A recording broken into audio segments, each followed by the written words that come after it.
इस वीडियो में हमको शुरू करना है चैप्टर जो ट्रायंगल है उसकी एक्सरसाइज। जो एक्सरसाइज 6.1 है उसमें सिर्फ फिल इन द ब्लैंक्स और बेसिक चीज़ें हैं जो कि सिमिलरिटी वाली वीडियो देखने से आसानी से हो जाएंगे। तो इस वीडियो में हमको शुरू करना है एक्सरसाइज 6.2 सीधे। तो जो 6.2 है उसके पहले एक चीज़ हमको जाननी पड़ेगी जो होती है बेसिक प्रोपोर्शनलिटी थ्योरम। अब ये क्या होती है?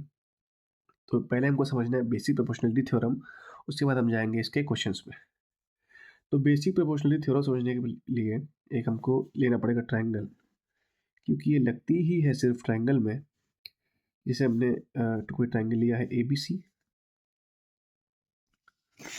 इस साइड ए बी पे कोई पॉइंट यहाँ पे डी है और ए सी पे कोई पॉइंट यहाँ पे ई है, और हमने डी और ई को क्या कर दिया है, मिला दिया है।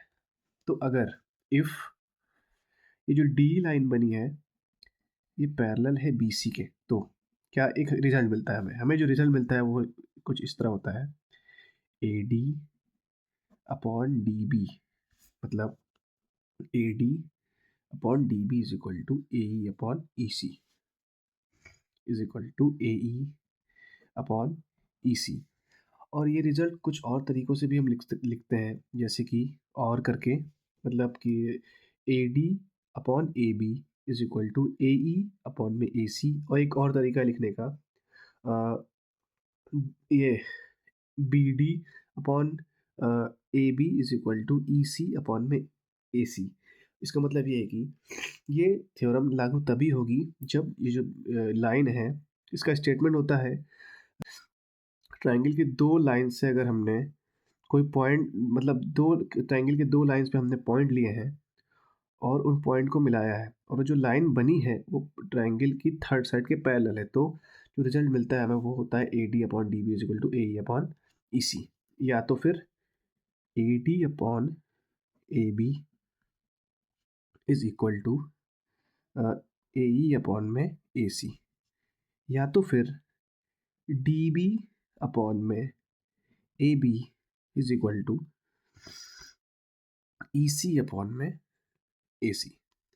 जो प्राइमरली यूज़ होने वाला रिजल्ट है वो ये है, लेकिन सिचुएशन के हिसाब से हमें मतलब हर कंडीशन पे जो जो यूज़ करना उस हिसाब से हम ये भी यूज़ कर सकते हैं और ये भी यूज़ कर सकते हैं। ठीक है? तो यही होती है बेसिक प्रोपोर्शनलिटी थ्योरम। तो इसमें कंडीशन क्या है, गिवन क्या होता है इसमें, जो डी ई मतलब ये लाइन होती है थर्ड लाइन के दूसरी लाइन के पैरेलल होती है, तो ऐसे रिजल्ट मिलते हैं। अब इसका कन्वर्स क्या होता है? कन्वर्स ये होता है कि जैसे यहाँ पे इफ़ था ये और देन पे ये मिला, तो इसका उल्टा, मतलब इफ़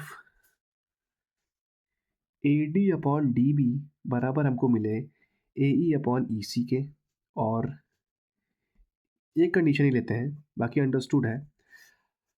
अभी तक थ्योरम में ये था कि ये लाइन अगर इसके पैरेलल है तो ये रिजल्ट मिलता है। तो इसके कन्वर्स में ये होता है कि अगर ये रिजल्ट हमें मिल रहा है तो हम यहाँ से कहेंगे देन जो लाइन डी ई है वो पैरेलल है बी सी के। समझ में आया? मतलब कि जो बेसिक प्रोपोर्शनलिटी थ्योरम जो थ्योरम है वो ये है कि अगर ये लाइन इसके पैरेलल है तो ये रिजल्ट मिलेगा, ये वाला। और इसका कन्वर्स ये है कि अगर ये रिजल्ट मिल रहा है यहाँ पे फिर ये मिलेगा, मतलब if D is parallel to B C then A D upon D B is equal to A E upon E C. उसका कन्वर्स है if A D upon D B is equal to A E upon E C then D is parallel to B C. अब सीधे इसे करेंगे question तो अच्छे समझ में आएगा। जैसे क्वेश्चन है एक्सरसाइज 6.2 का question number 1। In the given figure, first and second D is parallel to BC. Find EC. EC मतलब ये लेंथ फर्स्ट वाले में, सेकंड वाले में second and AD in second. Second में हमें ये AD निकालना है ये, और फर्स्ट वाले में ये EC। तो इसमें ही करते हैं। तो इसको मान लेते हैं कि ये x है। ठीक है? क्वेश्चन में गिवन क्या है, ये चीज़ क्वेश्चन में गिवन है। तो फर्स्ट पार्ट करेंगे पहले। गिवन क्या है, DE जो है वो पैरेलल है BC के।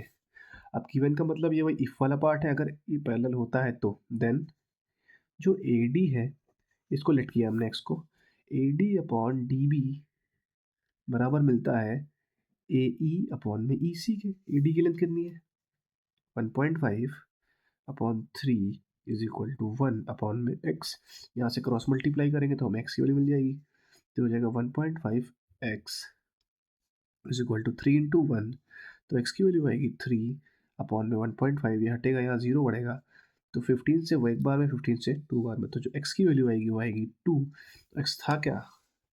x था यहाँ पे EC, तो यहाँ से EC की लेंथ जो आ जाएगी वो आ जाएगी 2 सेंटीमीटर।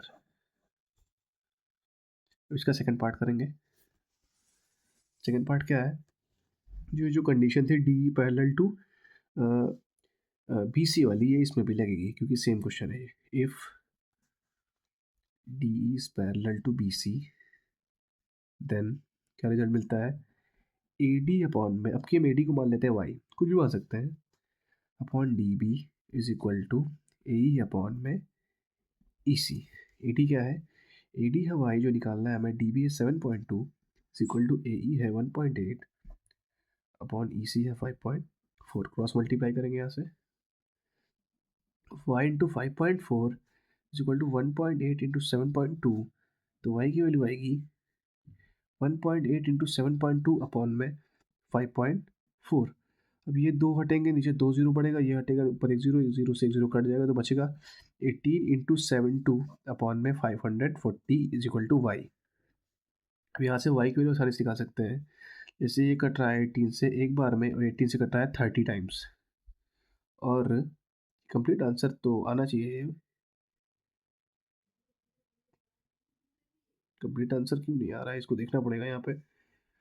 यहाँ पे आंसर आएगा 3 से कट जाएगा, और दो बार में 24, 24 आना चाहिए इसका आंसर,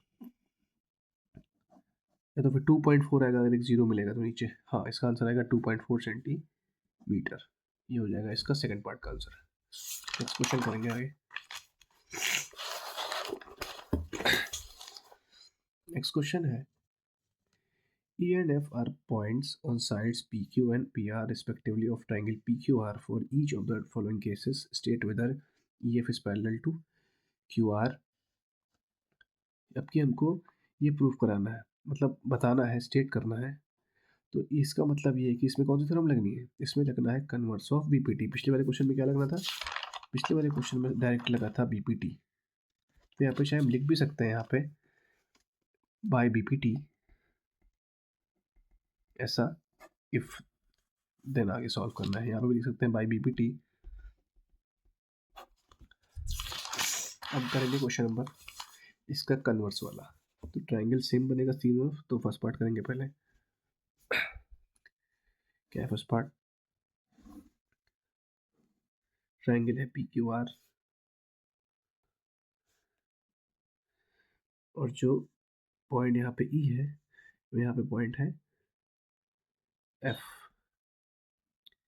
जो PE की जो लेंथ है फर्स्ट पार्ट में वो है 3.9,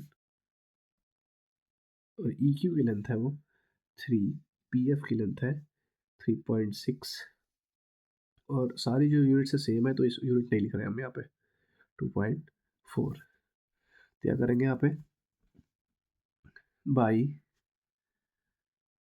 कन्वर्स ऑफ BPT क्या होगा? P, इफ अगर ऐसा मिला तो ना, PE upon EQ is equal to PF upon FR। रखेंगे वैल्यूज यहाँ से, 3.9 upon 3 is equal to 3.6 upon 2.4।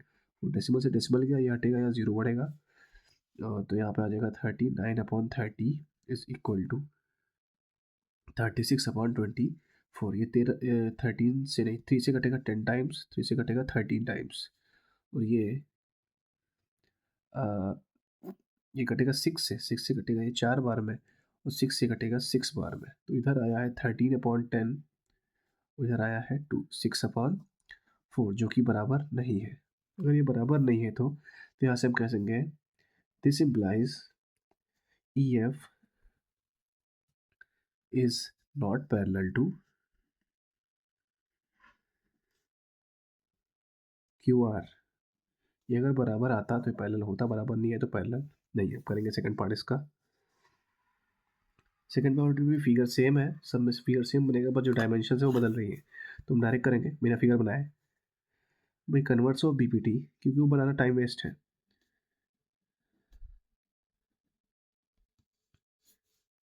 यही मिलना चाहिए हमें, PE upon E Q is equal to P F या फिर एफ पी अपॉन में एफ आर। वैल्यूज रखेंगे सारी। क्या है वैल्यू सेकंड पार्ट में? पी की जो वैल्यू है वो है 4 अपॉन ई क्यू की वैल्यू है, या क्यू ई की value 4.5 is equal to F P की value 8 upon F R F की वैल्यू है 9। ये हटेगा, ऊपर जीरो गया, इसको आगे सॉल्व करेंगे तो आएगा 40/45 इज इक्वल टू 8/9। डेसिमल चला गया, ऊपर जीरो बढ़ जाएगा। इसको आगे सॉल्व करते हैं। 40/45 इज इक्वल टू 8/9। इधर तो सिंप्लीफाई कुछ हो नहीं रहा, इधर सिंप्लीफाई हो रहा है किससे? 5 से। 8 बार में 5 से 9 बार में, तो 8/9 बराबर आ गया 8/9 के। तो यहाँ से हम कह सकते हैं देन, क्या दो लाइन्स थी?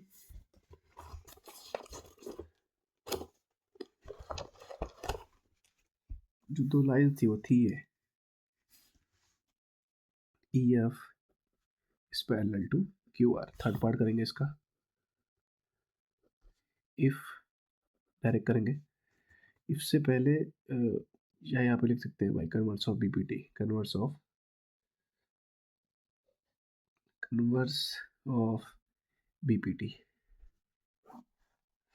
If P upon E Q is equal to P F upon F R, सारी डायमेंशन रखेंगे यहाँ से। पी एफ है 1.28 अपॉन पी आर का मतलब हो गया, जो थर्ड पार्ट है उसमें हमें लगाना है 2 वाली प्रॉपर्टी, क्योंकि थर्ड पार्ट में हमें डायमेंशन दी है पी क्यू मतलब पूरे की, अपॉन पी आर मतलब इधर पूरे की, तो पी ई मतलब इतने की, और पी एफ मतलब इतने की। मतलब जैसे हमने जो रिजल्ट आया था बीपीटी का, ये वाला, ये A D upon A B is equal to A E upon A C. तो ये वाला जो रिजल्ट है यहाँ पे यूज़ करना है, क्योंकि हमको डायमेंशन कैसी दी है? पी क्यू पूरी लेंथ दी है हमको, और पी आर पूरी लेंथ दी है, और पी ई आधी लेंथ दी है, और पी एफ भी आधी लेंथ दी है। तो यहाँ से ये आएगा, या तो और करके लिख सकते हैं क्या? P E upon P Q बराबर है P F upon P R के। पी ई की लेंथ कितनी है? जो पी ई की लेंथ है वो है 0.18 अपॉन पी क्यू की लेंथ है 1.28 is equal to P F की लेंथ है 0.63 अपॉन इसकी लेंथ है पी आर की 2.56। दो एक बार डेसिमल, डेसिमल से डेसिमल, दोनों डेसिमल चले गए, तो क्या बचा? 18/128 इज इक्वल टू 63 अपॉन में 256। ये 2 से डिवाइड हो रहा है 9 टाइम्स में, ये 2 से जा रहा है 64 बार में, और ये कट रहा है किससे? 9 से कटेगा? नहीं, 9 से नहीं जाएगा ये जाना चाहिए 3 से। 3 से भी नहीं जा रहा है, 7 से भी नहीं, नहीं जाएगा। तो इसका मतलब बराबर तो नहीं आएगा कुल मिला के। तो बराबर ये नहीं आया, तो हम यहाँ से कह सकते हैं सीधे, this implies E F is not parallel to Q R. हो गया क्वेश्चन नंबर 2। क्वेश्चन नंबर 3 करना है, इसका लास्ट क्वेश्चन है। क्वेश्चन नंबर 3 जो है ये इस एक्सरसाइज का ईजीएस्ट क्वेश्चन है, इससे इजी क्वेश्चन हो नहीं सकता है इस मतलब बीपीटी पे। क्या है इन द फिगर? ये फिगर बना हुआ है, एल एम जो है पैरेलल है बी सी के, और एल एन पैरेलल है सी डी के। तो हमको प्रूफ करना है A M upon A B is equal to A N upon A D N D. तो अब यहाँ से हमको लगाना पड़ेगा, ये चीज़ गिवन है, इसका यूज़ करेंगे हम, इसका और इसका। तो इन ट्राइंगल, ये ट्राइंगल देखिए ए बी सी में, in triangle A B C triangle में क्या गिवन है?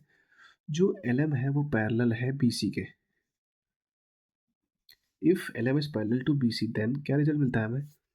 हमें रिजल्ट मिलता है A M upon A B, A M upon A B is equal to A L upon में ए सी मिलेगा। रीज़न क्या होगा इसका? By B P T. इसको मान लेते हैं क्वेश्चन नंबर 1। अब इस ट्राइंगल में देखेंगे, इन ट्राइंगल ए क्यू सी में, A D C, sorry A D C में, इसमें गिवन क्या है, L N parallel to D C, if L N is parallel to D C, then क्या रिजल्ट मिलता है हमें रिजल्ट मिलता है A N upon A D is equal to A L upon में ए सी। इसको मान लेते हैं इक्वेशन नंबर 2। किसी भी इक्वेशन का अगर राइट हैंड साइड बराबर होता है तो जो उसका लेफ्ट हैंड साइड है वो भी क्या होता है, बराबर होता है। तो हम लिख देंगे यहाँ पे फ्रॉम फर्स्ट एंड सेकेंड, हम कह सकते हैं कि A M upon A B is equal to A N upon A D. ये हमें प्रूफ करना था। इस ईजीएस्ट क्वेश्चन है इस एक्सरसाइज का। बाकी क्वेश्चंस अगली वीडियो में होंगे।